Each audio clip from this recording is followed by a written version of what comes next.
Attention all units. We have reports of 2 motorcycle cops protecting California's highways. That's for us, good buddy. The Men of Chips are on MeTV. Hi, I'm John Baker. I'm John Baker. It's Officer Baker. He's the blonde one. Hi there! Officer Poncherello, man. Frank Poncherello. Oh, I'm Frank Poncherello. And he's the one who's Eric Estrada. There's no way I wouldn't remember a name like that. Catch the blonde one and the one who's Eric Estrada on Now Chips. on MeTV Fresno, Xfinity 187. Hi, I'm John Mattles. Welcome to this live program here on Connect With Me on the showroom floor at Ventura TV on this day. Today we're talking law enforcement. Hey, what about the contacts between regular citizens and those police officers? We have a police chief in the house today, 436 MeTV option 11. We'll also talk about, quote, the gang problem here in the Central Valley. Back in just a moment. I want to discuss the importance of the television medium to the American people.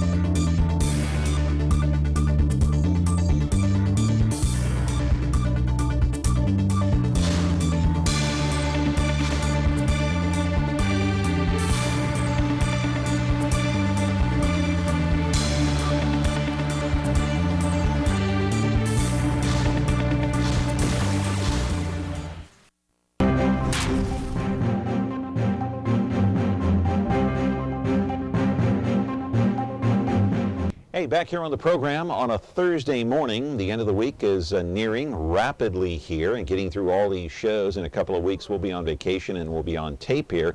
In the meantime, a quick reminder about tomorrow's program. Peter Nazaridian will be here. He's a family therapist, both for adults and children. He'll be here to talk about depression. And a lot of us are depressed. I'm not one of them, but there are a lot of people out there that are suffering from and battling depression, have for years. Peter will be along to talk about that. And then on Monday, another special program coming your way. So today's program, you are watching it live on Comcast, channel 187 as usual, all over the Central Valley from, I don't know, Los Banos all the way down to Bakersfield. Hey, pretty good range there, including over-the-air broadcast, 43.6, 13.1, and 8.1 as well. And numerous people I've run into watch the replay every day. 2 o'clock, 13.6 U2, 8 o'clock at night, 4.6 Biz TV. And also, the Twitter account is the same, hasn't changed, at John Mallows, MeTV. Today we're going to be talking about gang violence right here in the Central Valley, and it is an ongoing problem. I know we're not going to solve it totally, but try to contain it at least. It's still a problem for law enforcement as well, right here in Fresno, in Madera, in Visalia, all up and down California as well. Let's roll a videotape. I'll show you exactly what I'm talking about, my friends. In Madera, Steve Frazier, the chief of police, as we take a look at gang video here, said this. He said, we have to change the way we do business to contain gangs. We'll ask him what he means by that. Containing gangs is one thing. Getting rid of them, forget it. There are some 15 different active gangs in the small town of Madera, and some of the latest figures from 5 years ago show more than 4,000 active gang members prowling the streets. That's more than police can handle in the city of Madera. So they have to find new ways to fight the gang problem. Here are some of the ways that Steve was talking about. We'll get into these in depth. Fresno Police Chief Jerry Dyer, meanwhile, believes in trying to bridge the gap between his officers and those who distrust law enforcement. And he also believes in developing programs to help turn these gangbangers around. Is it possible? Does rehabilitation work? Not sure, but the city of Madera created a crime task force. We'll talk about that. And unlike Fresno, where there are countless officer-involved shootings, in Madera, zero, nada, none. No officer-involved shootings in the last 6 years. We'll talk about the gang problem here. Live in our studio now is Steve Frazier, a first-time guest here. He is the police chief in the city of Madera. Glad he's here. He's here to talk about the gang problem and other issues that are on the table. How about when police come in contact with regular citizens? How do we improve that area of law enforcement as well? You're welcome to call in, welcome to chime in, 436 MeTV option 11. We'll have a full hour of conversation, get into a lot of different topics. Back in just a moment. Have you or a loved one recently been arrested for a serious crime? Is your professional reputation at risk? Aggressive representation from a qualified defense attorney can help you avoid conviction and keep your reputation untarnished. Hi, I'm Charles McGill, and I'll fight for your rights. With extensive experience in successfully defending against a wide range of criminal offenses and high-profile cases, you can rest assured that you'll get the fair trial you deserve from McGill, Guzman, McGill. Call us at 559-255-3425 or visit us online at toplawyersfresno.com.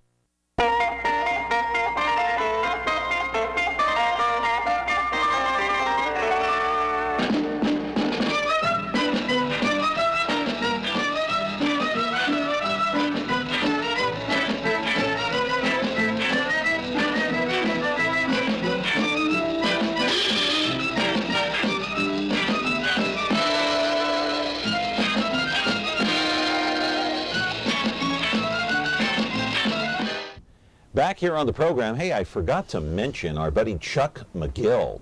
Has anybody seen him recently? I see him on social media sometimes. I haven't seen him in quite a while, but you know what?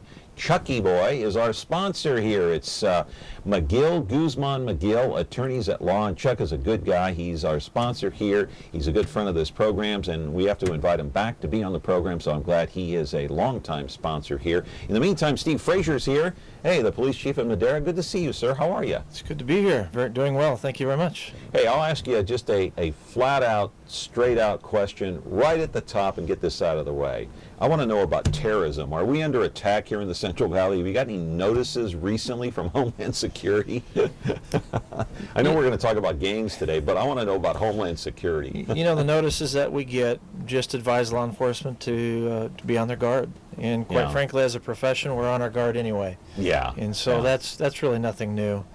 It's obvious terrorism exists, and it's obvious that we need to be aware of it and keep a vigilant eye out. But I don't think we're too much of a target in the Central Valley, to be honest with you. I hope not, but I've heard people say, hey, since we're the hotbed for, growing all the fruits and vegetables here in the Central Valley, well, with the water shortage, I don't know what you can say about that, but that we might be a target because they might try to target our food and our water. But I don't know. Are you getting regular notices on a consistent basis? Or? We get regular notices. They don't necessarily say a whole lot other than to be vigilant. If they had something specific, obviously that would come down. We'd pay attention to that specificity. But no specifics nothing, here to the. No. What would you advise people to do? I think it's like everything else, whether it's terrorism or gangs or anything else. I think as communities, as citizens, we need to be aware of what's happening, and not don't be afraid to call in if you see something that's suspicious.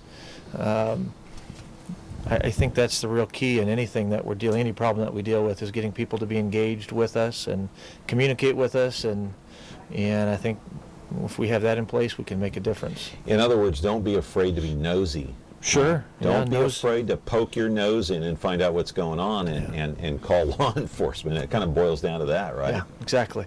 Yeah. Hey, I want to get to the gang problem here, and in talking to you over the phone just before the program here, or actually last week, you were telling me and this is a quote, we have to change the way we do business to try to contain gangs. And that quote just stuck in it rung in my head, and it stuck with me for a week, and I have to ask you what you meant by that. Well, I think it actually applies more broadly than just gangs. I think law enforcement, especially with events that have occurred most lately, that there's a lot of distrust in law enforcement. And our job is 99.9% intelligence-based, which means we have to have information in order for us to be successful. And if people aren't willing to share that information with you, then we're not in the loop on what's happening. So whether it's gangs or terrorism or anything else, people have to trust us to be able to give information. And that's not happening? And that's not happening, at least to the extent that we'd like to see. Because, why do you think? Well, I'll try and avoid a personal opinion here. I think mainstream media has a lot to do with painting law enforcement as biased, as a lot of different things that come up that are absolutely not true. but people pay attention to that. There's been some significant events nationwide that are clearly the fault of law enforcement, and certainly we need to make improvements in those areas. But we get brushed with a broad stroke. Yeah.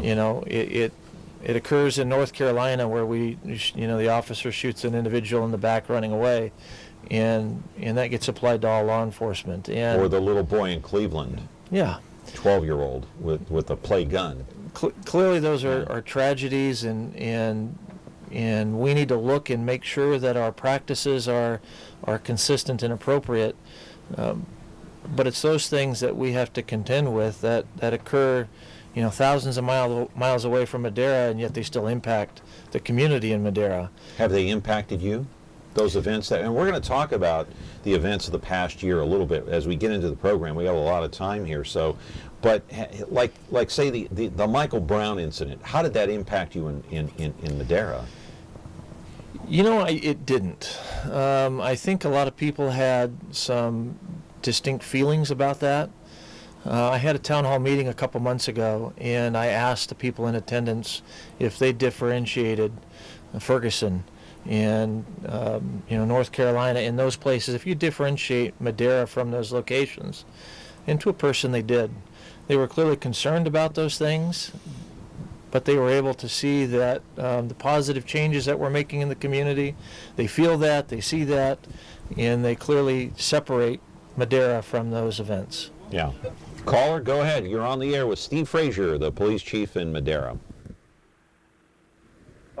Let me ask Steve a question here. I think a lot of parents should help the department by, like elementary schools. I have nothing against with dress codes, because a lot of schools, I'm talking about just elementary schools, you can get a hold of them by having everybody's the same dressing, because you can weed out a lot of the gang members because they won't want to do that. But at the same time, if it's an elementary school, a lot of kids don't care one way or the other, except when you get into probably junior high and high school. That's a different thing. But in elementary, this is how you would deal with a problem, is like Steve and them in Madera, where there is a lot of gangs, and every town anyway. But I would deal with it with the principals and the vice principals, kind of weed them out to see which ones have more problems, and go and talk with these kids, or even get them separated from the kids in school and have a talk with them what the problem is. I mean, a lot of them have single parents, and they don't have these kids involved in a lot of sports or whatnot. Maybe their grades aren't good. But I think if the department would go and talk to the young kids in an assembly atmosphere and tell them, we're not the bad guys, we're just trying to help you, and the parents understand why the parents are not able to send out a lot of these kids to school. Okay. Great point. And actually, we have a great program, which is gang recognition, education, and training, that focuses on the fourth grade students. And we talk to every fourth grade student about the perils of joining gangs. And actually, I think you're right on point.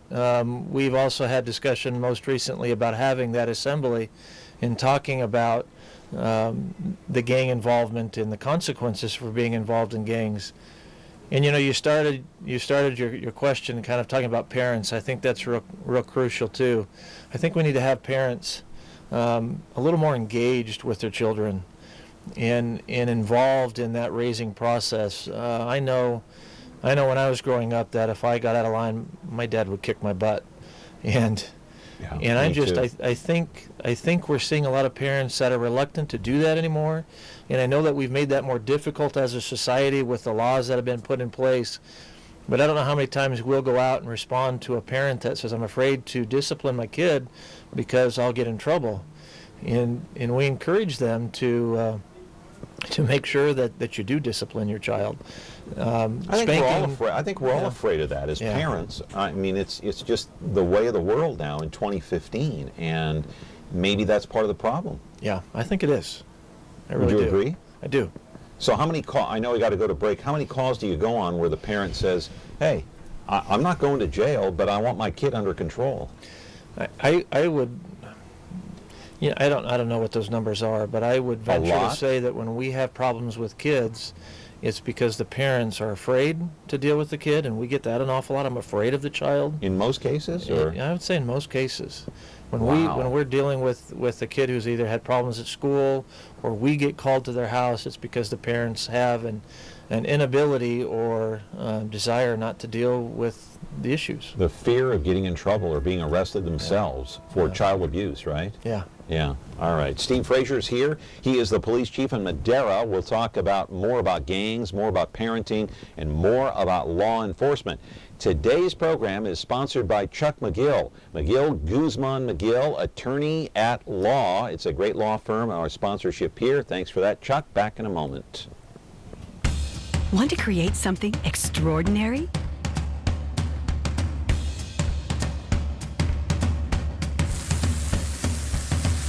Create perfection.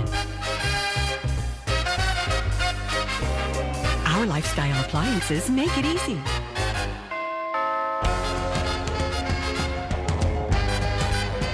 KitchenAid, Ventura TV appliance, and you, when only the best will do. Have you or a loved one recently been arrested for a serious crime? Is your professional reputation at risk? Aggressive representation from a qualified defense attorney can help you avoid conviction and keep your reputation untarnished. Hi, I'm Charles McGill, and I'll fight for your rights. With extensive experience in successfully defending against a wide range of criminal offenses and high-profile cases, you can rest assured that you'll get the fair trial you deserve from McGill, Guzman, McGill. Call us at 559-255-3425 or visit us online at toplawyersfresno.com. Back here on the program, today's program sponsored, of course, by Chuck McGill, the attorney at law here in the city of Fresno. All right, Steve Frazier is here. He is the police chief in Madera. You've been on the job, what, 3 years? 3 years. And have you changed the way you do business from before? Did you personally change anything when you moved into the chair? Did I No. You didn't? We did, as an organization, change things, I think, significantly. Everybody agreed to it. Yeah. You wanted your officers to agree to it. Yeah. Yeah. By the way, Steve, how many officers do you have on the force? We have 57 authorized positions. Okay. We're presently on the streets, or that are sworn officers that carry a badge and a gun, and we currently have 54. So we're looking to fill 3 positions. And one of the things I forgot to ask you before the show, and I'll just ask you right here, you may or may not know the answer to this, not trying to throw you a curveball, but how many minorities do you have on staff? Is that come to mind right off the bat? It doesn't come to mind right off the bat. I know that will be an issue that the federal government is raising. Why? They look at things like Ferguson, and the fallout of Ferguson was that the officers they felt were unfairly targeting minority groups. Yeah. Madera is a largely Hispanic community. I do not think at this point that we mirror our community. I think we're probably about 70-75% Hispanic in the community. We are not 70-75% Hispanic in the organization. What's a percentage off the top of your head? 20% Hispanic maybe in the department, or probably closer to 40, I would think. 40. Yeah. Okay. So you want to get those numbers up, is what you're saying? Yeah, certainly we do. But our point is that we try and hire the best people that we can, and we don't look at nationality. If the best candidate is a Hispanic and he's bilingual, that is an absolute bonus. But it's all, from our perspective, it's better that we have an absolutely qualified individual who has the character to do this job, and that in our opinion is more important at this point. Yeah, but you certainly have officers that are in the street that are Hispanic that speak Spanish, that can relate to those in the community. Yes. That are predominantly Spanish speaking. Yes. Yeah, so that's not an issue. Well, it hasn't been an issue yet. Yeah. Hey, got an email question here for you. In your opinion, according to the emailer, what will it take, or what will have to happen for the public's trust in law enforcement to be restored, whether it be in Madera, Fresno, Chattanooga, Tennessee, wherever?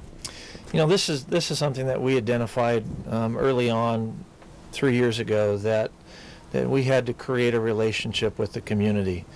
I think law enforcement traditionally is a very closed society. that we we tend to have closed doors. We don't like to reveal our baggage. We don't like to talk about our failures. I think that has to change. I think we have to be absolutely transparent with the community that we serve. You're not talking about personal failures. You're talking about failures as an organization, sure. Right? Okay. Yeah. And you think more of those have to be revealed? I look at the events that have occurred, Ferguson, New York, North Carolina, where they've had these tragedies where... Baltimore. Yeah. Yeah. And I think what is damaging is the delay in getting information out to the communities. In Ferguson in particular, it was almost a week and a half before we saw the chief, and the chief was in front of the cameras making an announcement about what had occurred. But you have to admit, though, and I don't mean to interrupt, but you have to admit, and I'm not sticking up for the Ferguson Police Department because I've never even been to Ferguson, although I've been to St. Louis. Ferguson is much like Madera. It's a very small town, not used to the media attention, and if something happened like that in Madera and you receive all of that national attention, I mean, just converging on the small town of Madera, just instantly, like overnight, would you be able to handle it? Sure we would. You would? Sure. Would I want to handle it? No. My assumption on Ferguson is wrong, then. The chief should have come out earlier. In law enforcement, we're very good at playing what-if games. What if this happens? How will we respond to that? And in Ferguson and in every event that occurred prior to that, we're talking amongst ourselves.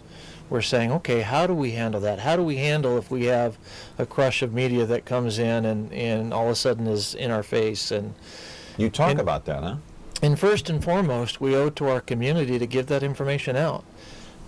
Because the lack of that information, people draw their own conclusions, as they did in Ferguson. And as we know in Ferguson, after months of DOJ investigation, they found the officer's actions to be 100% correct. And that he did exactly what he was supposed to do, confronted with the situation that he had. And if you don't get in front of that, then people make up the story for you.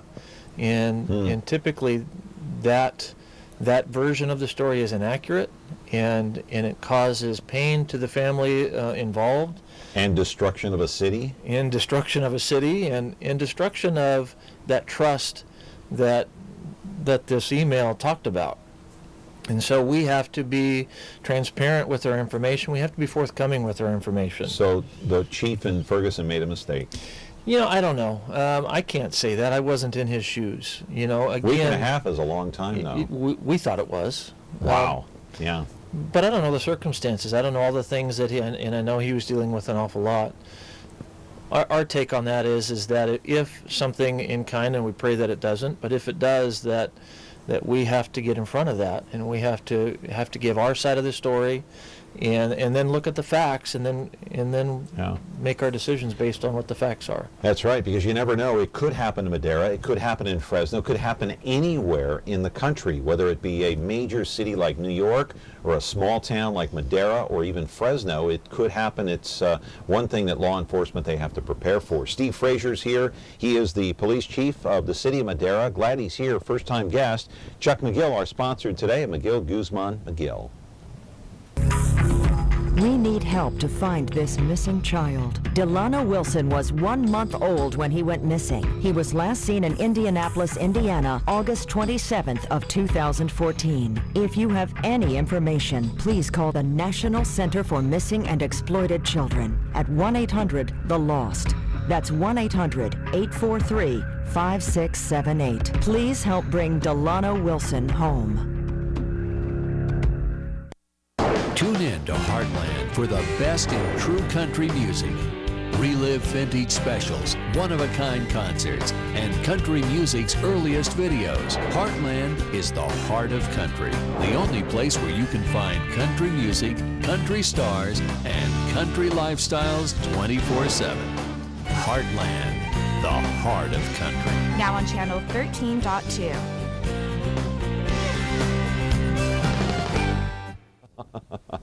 We are back here. I'm chuckling to myself. Anyway, it's because take a look at this email question. I don't think you want to talk about that, but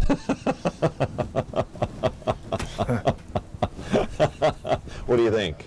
You want to touch on it real quick? We can. All right, Yeah, Chickchansey Casino. I guess it's not going to open up anytime soon, but that's not your jurisdiction. It's anyway. not. It's the sheriff's department responsibility. We all know what happened recently with Chickchansey. We got a call here. I'm chuckling at that. Go ahead, caller. You're on the air. Yes, hello. I have a question to a comment. The chief says that regarding minorities that his attitude and his body language looks like he feels like minorities, what they think are not qualified. One of the main problems you have is that a lot of people of this nationality are regarded minorities, and that rather puts what you call a red flag, like they're not qualified or that they're not as educated as white Anglo or Saxon people. And that's the wrong attitude that chief or other people have. You should say we're opening for every nationality. Well, stay on the line. Caller, stay there. Don't hang up. Stay on the line. I don't think you said that. No, I didn't. And I apologize if that's what I led the folks to believe. Yeah. I don't care the color of your skin. Yeah, that's what you initially said. I care about the competency of the individual. But the reason I care about that is because Madera is deserving of having the best people that we can find providing a level of service to them. The color of the skin is irrelevant. What do you say to that, caller? Do you have a response to it? Because to clarify, the chief did not say what you're indicating. He basically said he wants the best person for the job. Well, in a way, a lot of minorities felt that way, because the way he presented himself in his body language state that we only get the best. And when he said best, he's talking about white Anglo people. He didn't say all people of nationalities. No, I think maybe you're just reading into something more than what's there. I do not think the chief meant that at all. I just think that, caller, stay there. Is he still there? Yeah. Okay, I just want to ask you a question. Do you have something against hiring the best qualified people, whether that person's skin is blue, green, yellow, brown, white, black? I mean, can we hire the best? No, I don't have nothing against that, but I feel that as a retired employee, I've seen people get into higher management that were less qualified than people what you claim minorities, and the one minorities that have more education, more training, but you have individuals that have less that are in the position of the management or higher ranking, everything, that have less. But the people that hire them are what you call Anglo people. They don't have enough people of different nationalities to view this individual and qualify them. Yeah, but I don't think you're talking about the Madera Police Department, because the chief did mention you have 40% minorities on staff at the police department. 40% may not satisfy a lot of people, and maybe you want to try to get that number up, but 40% is a pretty high figure. Would you agree with that, caller? Are you there? Yes, it is. But the way he presented himself, it was a negative to a lot of myself and other people. Yeah, I'm sorry. His body language says something different. That's what I'm saying. Okay, well, I appreciate your comments, and we're not trying to create a negative perception here. I think, I don't know. I don't know what to say other than what I've said, but go ahead and comment if you want. Well, I recognize that Madera is has a large Hispanic community. It's in my best interest to hire as many bilingual officers as I can, and we do that, and we try and do that. Yeah. And I'm not sure, and I apologize for my body language. I have to sit kind of in a certain way, and yeah. I'm not sure what body language I'm presenting, but that's not my intent at all. Yeah, and I don't think it is either. But I do appreciate the caller's input and his comments and his concern, and I don't think that anything like that's going on at Madera Police. I think you guys are doing a fairly good job under very difficult circumstances. But let me get back to the email question about Chickchansey. You think that's a good thing if they open it back up, or it's got to be a safe place, or you can't open the place back up, can you? I wouldn't think so. Madera is facing actually a couple decisions relative to casinos. There's There's a casino that's been planned for the north side of town for a number of years. Is that happening, by the way? Or? My understanding is that it is. Okay. And Table Mountain is in close proximity. Chuck Chansey. Who knows? Yeah. But you can't, I know this, I got to go to break, but I know this, whether it's Chuck Chansey or any other casino or any other business, it has to be safe for the public to enter through the doors. And at the time they closed it down, Chuck Chansey was not safe. They were drawing guns in there. Yeah. So, public safety, public safety, public safety. 436 MeTV option 11. I'm glad Steve Frazier is here. He's a police chief from the city of Madera. First-time guest. 436 MeTV option 11. Appreciate your phone calls. And listen, Chuck McGill, the attorney at law, is our sponsor today of McGill, Guzman, McGill. Have you or a loved one recently been arrested for a serious crime? Is your professional reputation at risk? Aggressive representation from a qualified defense attorney can help you avoid conviction and keep your reputation untarnished. Hi, I'm Charles McGill, and I'll fight for your rights. With extensive experience in successfully defending against a wide range of criminal offenses and high-profile cases, you can rest assured that you'll get the fair trial you deserve from McGill, Guzman, McGill. Call us at 559-255-3425 or visit us online at toplawyersfresno.com. A top-secret location. It's the spies who love me, bringing together MeTV's top super spies to fight evil at a memorable moment's notice. They're daring. That's right. Brave. Now what are we gonna do? The best we can. Suave. Does that apply to me, Oscar? Possibly. And smart. The old finger in the gun trick. Maxwell Smart. MeTV Fresno, channel 43.6 and Xfinity 187.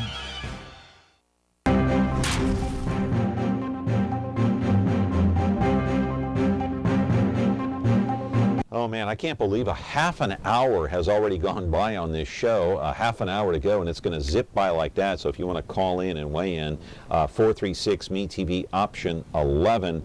Another quick question before we get back to gangs and get back to Ferguson and all this other stuff that we actually were here to talk about. Another email question says, a large part of Madera County is rural. Does the chief feel that meth labs and marijuana grows are less prevalent or more prevalent than before? That's a good question, actually. That's a very good question. I'm not sure when before is. I think meth and marijuana continue to be a problem for us. In Madera? Yeah. Yeah. Like in Fresno County, too? Yeah, like in Fresno. Yeah. I think our narcotics enforcement team has been actively raiding grows, cleaning out the grows. We're in that time of the year. I know our special investigations unit just took off a lab. So it's a continuing problem. Whether it's getting any better or not, I'm not sure. I think it's still a large enough problem that it's still at the forefront. I do want to get back to the gang issue, and then we'll get into the other stuff like Ferguson and Baltimore and New York. Let's put up that graphic again, that full screen, City of Madera. And of course, we mentioned obviously your statement about we have to change the way we do business to try to contain gangs, meaning working on creating partnerships. Okay, what does that mean? Well, I think part of that transparency, to be transparent, is to have people understand who we are. Yeah. And I had mentioned earlier about that 99.9% of our job is having information and be able to process that information. Information comes from the community. And there's a story that I share, if I can go on here for a minute. Sure. In town hall meetings I talk about, and this was actually a Sheriff's Department homicide, they had a young man who was killed. They had 33 witnesses to that.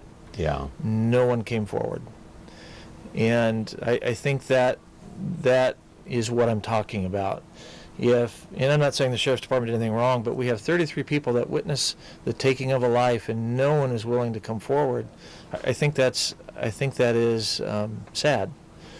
And so when I talk about creating those partnerships, we're talking about partnering with the community to get past that block and have people that are willing to come forward and give information so that, one, we can do our job better, two, we can make the community safer, And it's all about that flow of communication. And if we don't have those partnerships, we don't have the trust. Hey, what about, let's put that graphic back up, neighborhood watch programs. Those have been in existence, of course, for, I think, probably decades. Does neighborhood watch work in your area? You know, we've seen some pretty significant improvements in crime reduction, and I'd like to say that that's solely the Madera Police Department's efforts, but it's not. Mm-hmm. We have 53 established neighborhood watch programs in the city of Madera, and we're looking to add more daily. I think those are very productive. We have people willing to call us. In order to establish that neighborhood watch, we spend time with them. You have to have at least 3 neighborhood watch meetings in order to be certified as a neighborhood watch neighborhood. And at each one of those meetings, we go and we talk and we share who we are and we learn who they are, and it begins establishing that relationship.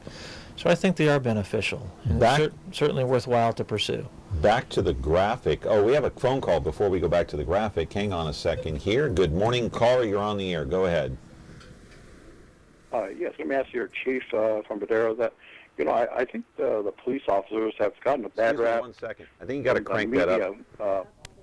Oh, okay. It has nothing to do with his job or whatever, or who's best qualified. I think the media, the big stations, have put a bad rap on all law enforcement in the way they deal with certain situations. You know, that goes to with every town, small, big. It doesn't make a difference. So he shouldn't worry about what people think about, you know, the law enforcement, because that's something that the media has already done. And that kind of destroyed a lot of the situations for him to try to deal with, you know. Neighborhood watch, I'll tell you something. Neighborhood watches are good, and they come out more where their neighborhoods are you know, nice and all that. They won't have too much of a neighborhood impact if it's, you know, gang-related or whatever. They're not going to do that. But and 75% of the time, you have neighborhood watches and you're trying to do it with everybody, they won't come out to that. Yeah. Other than the, you know, nice neighborhoods and people who, you know, who work, you know, for a living, whatever, they'll be there. Okay. But don't worry about that. That happens in every neighborhood. Okay. Great. Thanks for the comment. I appreciate it. Want to comment on that? True statements. I think the media has certainly, again, painted law enforcement in a negative way, and I think it's a worthwhile endeavor for us to try and change that view. Yeah, let's put up the graphic again, go back to it. You talked about neighborhood watch. Trusting law enforcement is one of those issues up there, but let's go back to the 33 witnesses that you mentioned during that town hall meeting, none willing to come forward.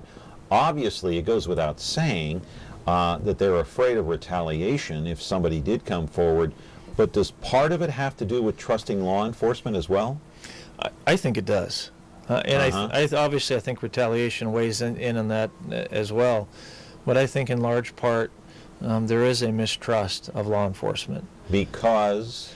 Well, the way that your headlines in the media go, you know, police shoot unarmed, and that begins painting a picture for people that law enforcement are incompetent or don't know their job, and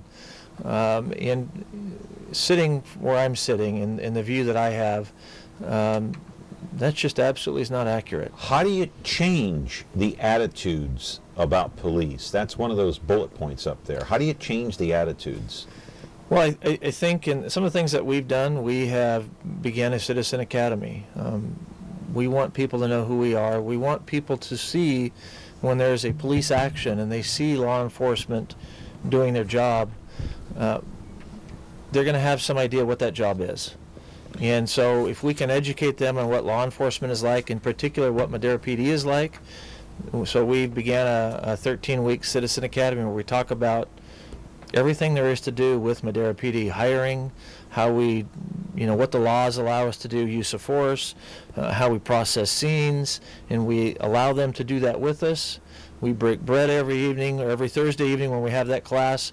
And so it's an opportunity for us to develop advocates for the agency. Keep that screen, full screen up there. So this is the academy that you're talking about. It's once a week. Was it on Thursday nights? Thursday nights. Thursday nights. So it's designed to give community an understanding, all the community members or those who live in Madera, of who the police department actually is in their area.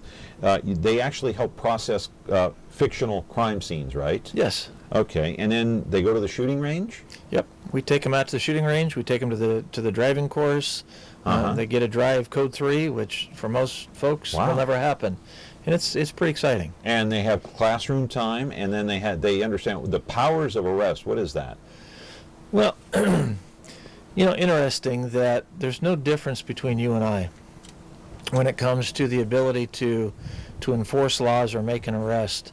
You have the same ability that I have to go out and stop crime or impact crime. The only difference between you and I is that I have false arrest insurance. You do not.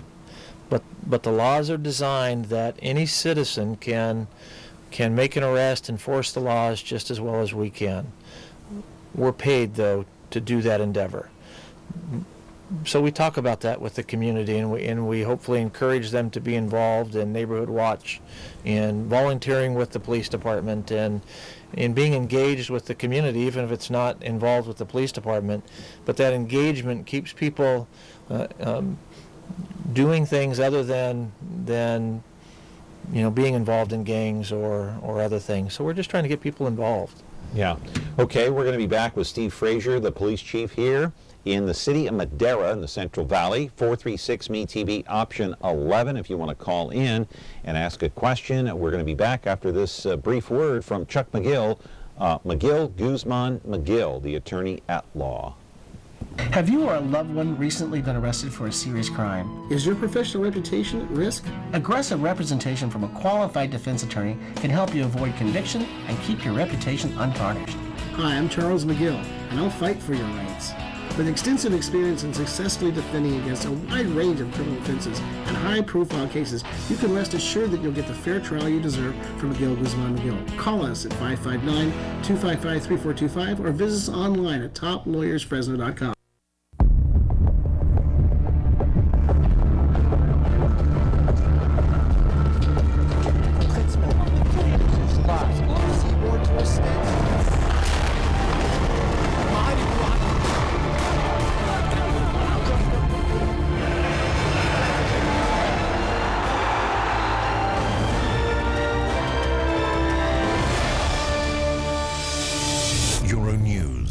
Watched news channel in Europe.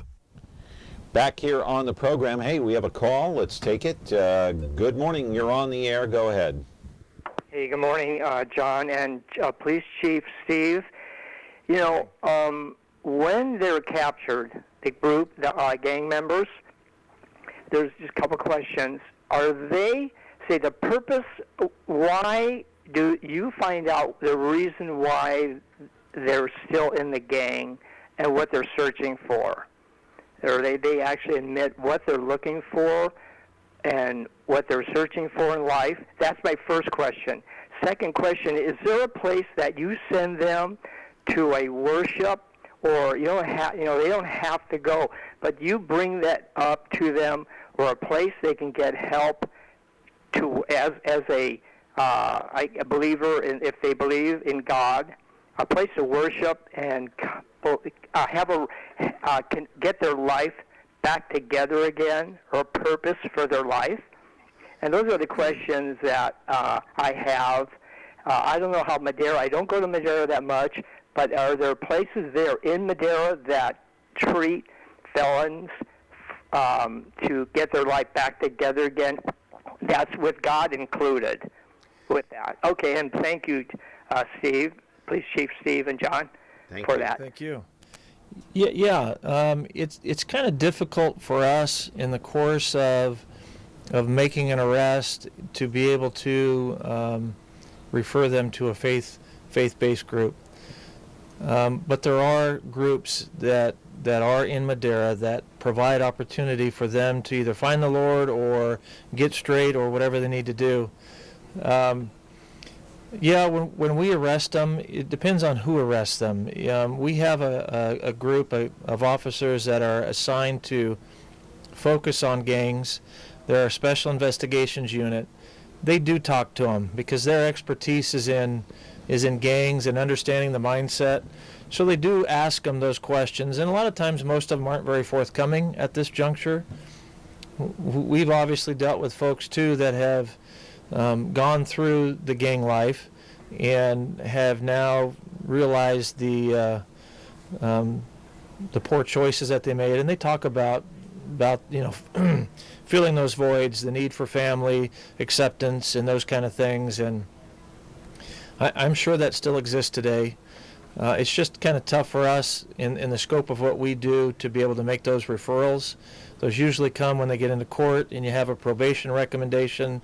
Do they get referred to faith-based groups in order to steer them away from the gang lifestyle? Well, I want to put up a graphic here. It's called Homicides in the City of Madera. All right, in 2013 you had 9. That's quite a few for the City of Madera considering the size and population of Madera. 2014, last year, you're down to 6. And so far this year, of course, keep your fingers crossed, only 2, as I understand it. We're already into, what, late July here? Yeah, 2. We're very pleased with that. How and why and how did this happen, the reduction from 9 down to 2? Did you have something to do with that? Come on, you can't take credit, right? I'd like to say we did. But, the reality is we're dealing with a very small sampling. When you start looking at numbers, 9 to 6 to 2 are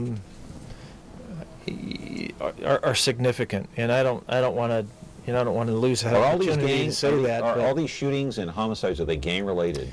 In 2013, 8 were gang-related. 1 was a vehicular homicide, not gang-related. 2014, 3 were gang-related. In 2015, 2 were gang-related. Okay, so some of those, were they domestic, the others in 2014, some domestic or no? Bar brawl, just where things kind of got out of hand. Yeah. But does this indicate, okay, you can look at those numbers and say, well, maybe crime is down in Madera, but that can be misleading. Yeah, it can be. Again, crime is not exactly down, right? Well, I had mentioned earlier, we keep track, law enforcement agency keeps track of what they call Part 1 offenses. And Part 1 offenses are homicide, robbery, rape, aggravated assault, larceny, burglary, motor vehicle theft. Those are the numbers that when a community says crime is up or down, that is based on. And so from 2013 to 2014, we reduced those numbers by 25% across the board. How'd you do it?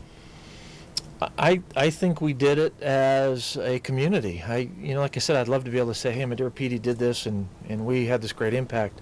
I think it has a lot to do with the direction the community's going. We have we have a city council that is actively engaged in connecting with the community. We have had probably 200 plus neighborhood watch meetings since I've been chief. And that's in 3 years. And every one of those, we've had a council member there. And so they are working with the community, working with the PD, and the community is working with us. And I think Madera is moving in the right direction. And I think what we're seeing is that reduction in crime is a direct result of that. Okay, and we'll talk about the Crime Task Force on the other side of the break. Chuck McGill is our sponsor today, 436 MeTV option 11. Back in just a moment.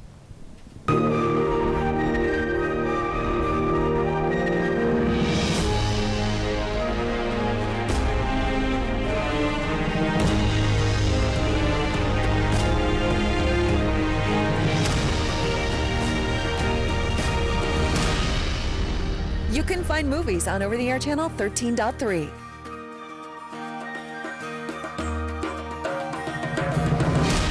Movies. Our name says it all. Ventura TV Appliance Center. We're the save energy, save time, save money place.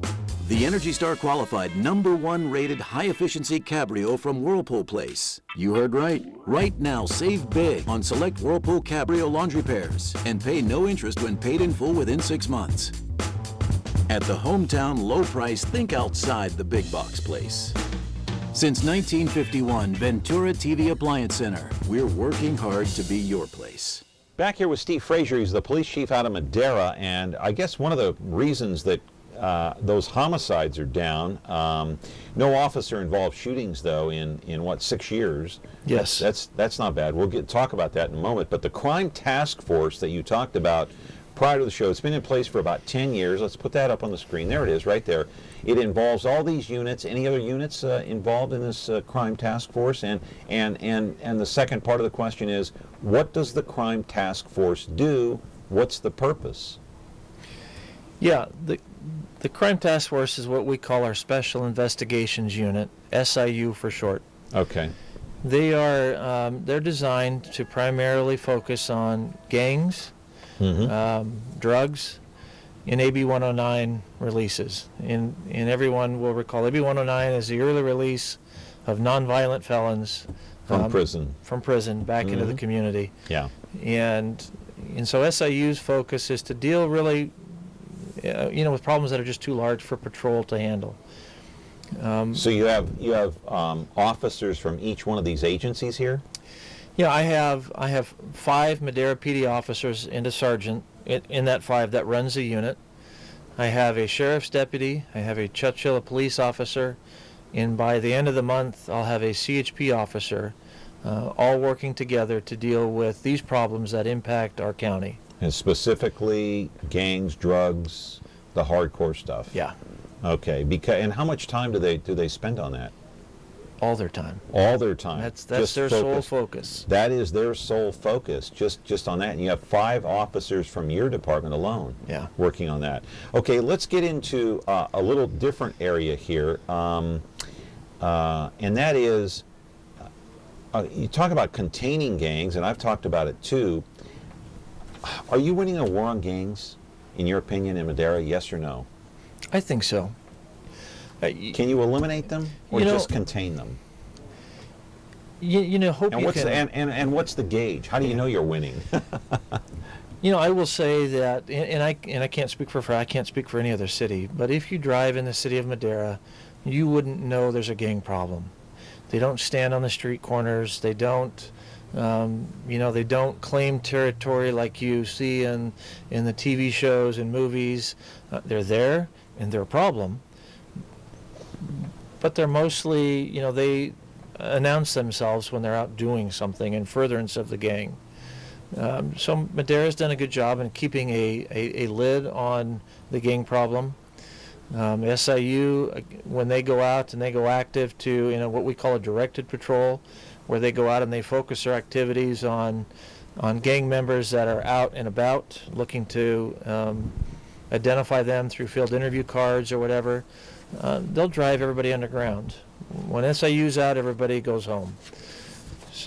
And I think our connection with the community, when we start talking with people, encouraging them to partner with us, and we have people who are now more empowered to make those phone calls when they wouldn't normally in regards to gangs. I think all those things point to us getting an upper hand in that area. Yeah, so you say you're winning the battle on gangs, but in your opinion, in just about 20 seconds here, can you eliminate gangs altogether?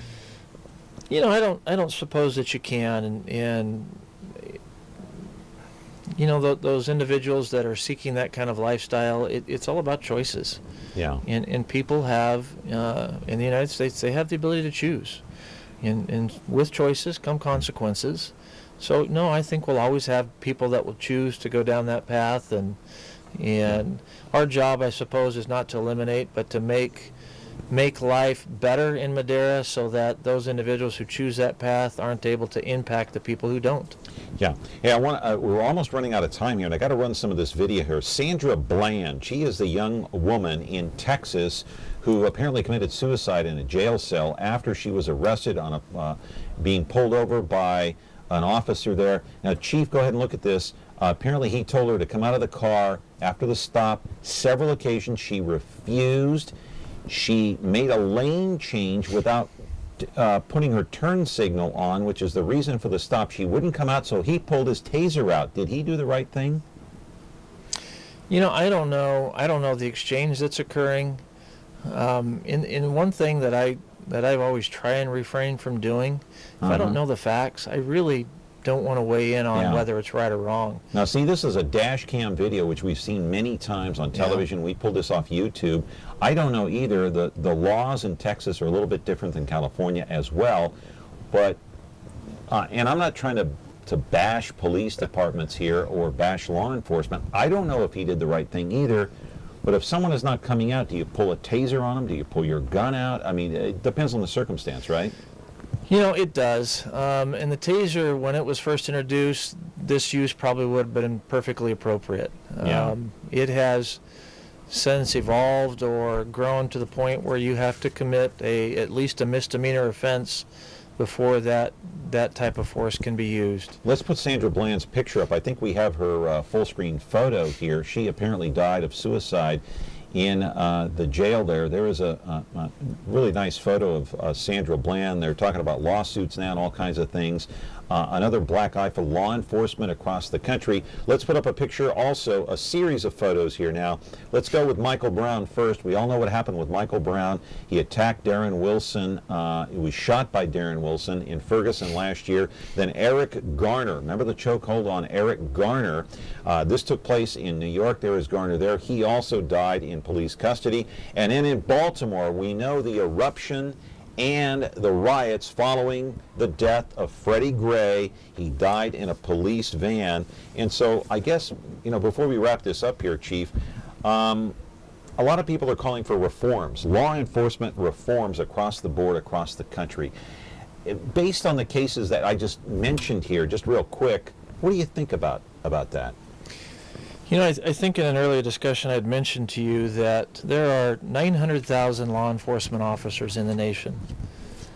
And on average, let's say they have 10 contacts a day. That's 9 million citizen contacts. Yeah, we have that full screen. People calling for police reforms. Let's put that up real quick here. We got about a couple of minutes left. Okay, leave that up there. Go ahead. So if at 9 million contacts a day, 365 days, that's a number that's too large for me to even fathom. I think we're in the billions at that point.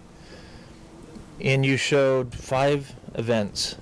Clearly those events are traumatic. They shouldn't have occurred. They were very poor outcomes. You can't put a dollar value on life. Any life lost is a tragedy. But you're talking about 9 million contacts a day nationwide from 900,000 law enforcement. You think the odds are pretty good. But by and large, I think law enforcement's doing a very good job. And clearly things need to change, perhaps in those agencies. But you're not calling for reforms. Overall, I think we're doing a good job. Yeah. Yeah, despite the ones that we highlighted, and then you talked about the North Carolina incident, and then there was one in Cleveland where the 12-year-old boy was shot. But you would not encourage reforms in any way. You know, I think, and again, I don't know what reform we're talking about. The president asked for and received a 21st century policing review, and there were I want to say either 120 or 63, I'm not sure what that number is, suggestions for law enforcement to change. In there were 1 or 2 that were very valuable. Yeah. So change is good, change is inevitable. Right. But, you know, reform just depends. Steve, out of time. Don't want to get cut off. Hey, come back. Love to. We enjoyed having you. I appreciate it very much. Steve Frazier, thank you for your time, police chief out of Madera. And that's going to do it for us today here on Connect with Me. Tomorrow, Peter Nazaridian is here talking about depression. All right, have a good day. Don't be depressed. Be happy. See you tomorrow.